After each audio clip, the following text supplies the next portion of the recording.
Winning is not about the trophy and the accolades. It's about the grind. It's about the obstacles. It's about the challenges. It's about the pain. The reason I know so much about winning is because I've had to deal with so much losing.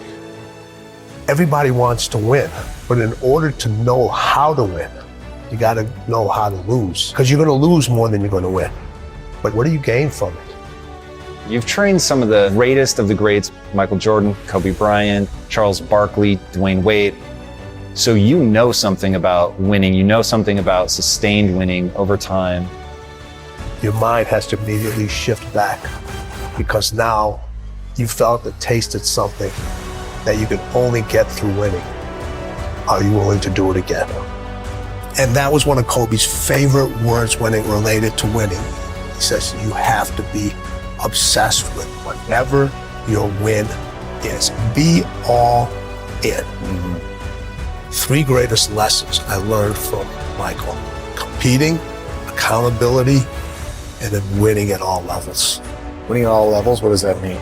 You just don't win in one arena. You win in your sports, you win in business, you win in your personal life. Other people win because you win. It isn't just about you. It's about being able to pull the team and show them what it feels like to win.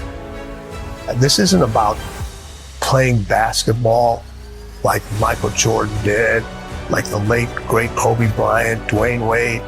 This is about having the mindset to winning.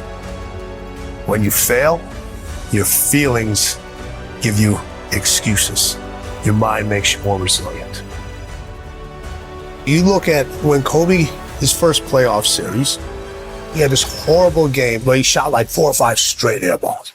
Now, he could have came back next year and said, I got to prove everybody that said, man, you're too young, why'd you take? No, it was just like, you know what? That's on me. I have to own that moment. Now, I got to prove to myself I can overcome this, because now everybody else is doubting me, but I can't doubt myself. Everybody told MJ, don't go to North Carolina. You'll never play. You shouldn't be here. And Michael went out and he said, I don't need to prove to coach. I don't need to prove to Buzz. I need to prove to myself that I belong here. I always say you can have fear, but you can't have doubt.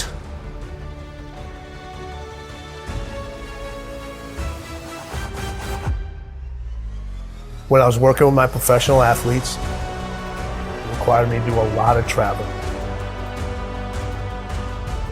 And this story gets me every time. So when people say, it didn't hurt, it still hurts. I was packing for a trip. My daughter walks into the room. She says, Dad, why do you travel so much? I said, sweetheart, this is how I provide for the family. This is how I take care of you and Mom. This is how I put food on the table. She looks at me and says, Daddy, if I eat less, will you stay home more? Now people would think in a fairy tale, or most people would say, I unpacked my suitcase, I'm not gonna take this trip, honey, let's go grab some ice cream or let's go out. I kept packing. Why? I had to set an example for her early of what it meant to win and what you have to leave behind sometimes in order to pursue what's unique to you. And I wanted her to understand this is who I am.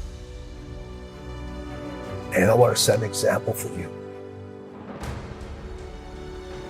I had a conversation with her later on to tell her why I did all those things. And in the middle of the conversation, she stopped me. She goes, I get it. I understand. She saw the results. She saw how it brought us closer together. She understood my dedication to my craft and what it took to excel and what it took to be different and what it took to stand by unpopular decisions, knowing that every successful person that I've met, every successful person that I know had to make those decisions over and over again. There are things that are going to have to take a backseat. You're going to have to leave a lot of things behind.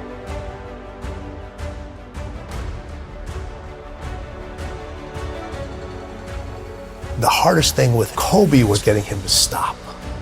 Yeah, okay, take a break, rest, Yes, take the day off. that was the most challenging thing with him, because over all the years that he had his success, it was about go, go, go. And then when I came on, I was the complete opposite. I got to get you to stop. His 3 a.m. workouts, Yeah. they're Crazy. crazy. You know, having to keep the Staples Center open later because he wasn't happy the way he performed at that game. And I would not leave till he would leave. Really? Yeah, so we would be in the arena sometimes 2, 3 o'clock in the morning. Shut up. All the lights are turned off except on the court, and we just keep going, we just keep going. What is the mindset of winning? They both had that. So I look at it 3 ways. So you have individuals that compete. You know a lot of people that compete. Yeah. You know, we all know how to compete. Everybody knows how to compete. You don't forget how to compete. We just decide not to anymore. But a lot of people compete just to finish. Then there's individuals that win, but they only win one time. It's easy to win and then never win again. And then there's people that win at winning. You can't come back the same. Cannot come back the same. You have to come back different. You have to come back better. Winning wants you to be different. Winning requires you to do different things. Winning requires you to think in a different way. Winning speaks its own language. Winning has its own way of recognizing you. Winning wants you to write your own story. Stop looking for steps. Those steps are infinite. Find your own path to winning. Because as the late, great Kobe Bryant said, winning is everything.